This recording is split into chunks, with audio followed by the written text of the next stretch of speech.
Okay, let's give a warm round of applause to Phoenix.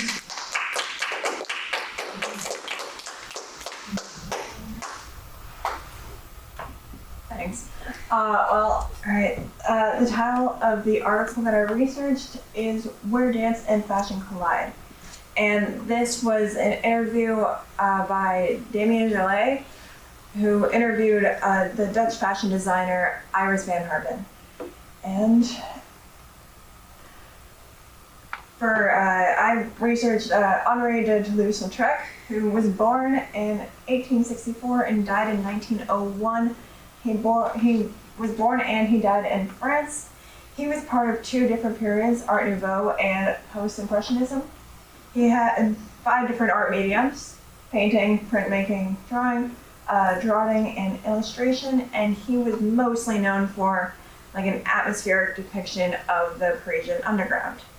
He was also an aristocrat, and one thing that influenced a lot of his paintings is the kind of extreme amount of times he went to see Moulin Rouge.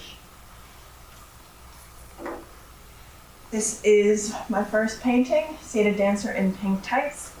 And what was like notable about this painting for me is that from like 1890, there was this like dancer who appears to be sitting on the floor in this like cool toned dress with like vertical lines of bright colors, which to me symbolized either like pushing her down onto the floor or maybe like even optimistically pulling her up.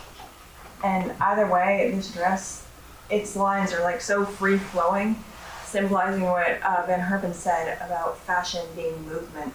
The dress is constantly moving, and it's not just solitary, even though the dancer herself is. The second painting is from 1899 called The Tightrope Dancer. And Iris van Herpen often said that she thought about lucid dreaming.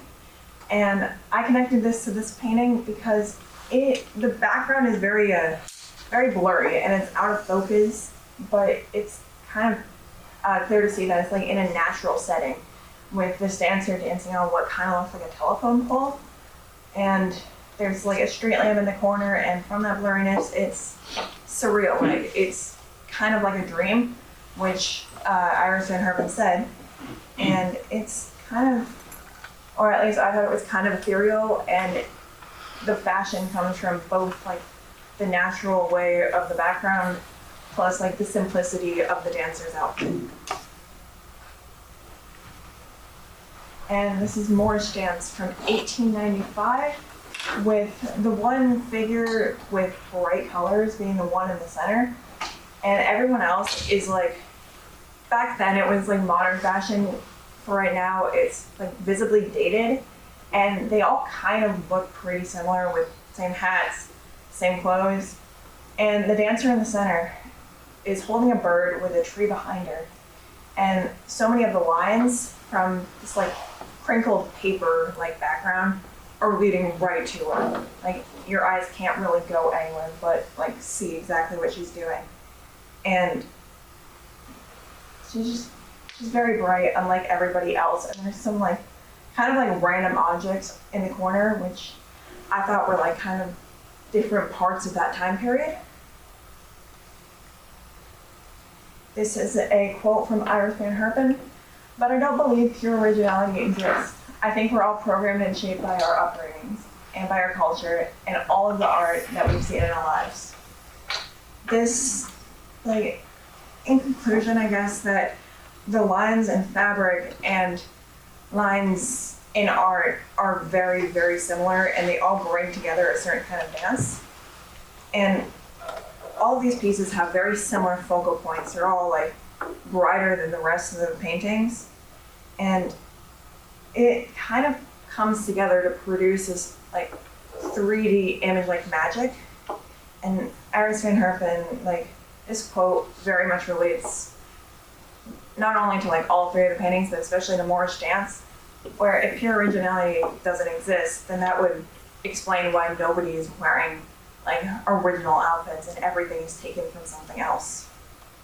And yeah, that's it. Okay. call on people.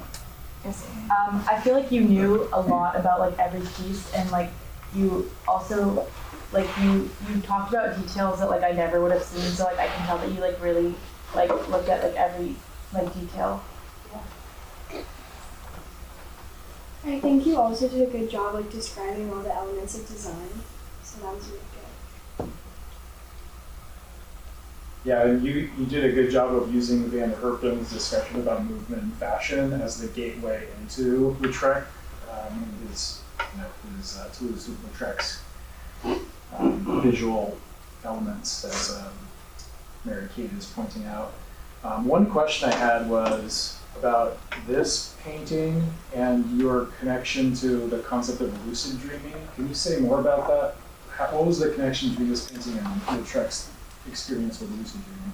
Well, I was taking the blurriness of the background and connecting it to like how dreams are so, like since they're not like real life, like they're quite blurry and they're not exactly like something you would see like in regular life. And this, like the dancer was like in such an open spot, and you pretty much would never see that. And like I was connecting it to lucid dreaming because it looked so controlled, and like the exact placement of this dancer is not just something that would happen in your dreams. It's more of like a fantastical kind of reality. I see. Thank you. All right, thank you very much.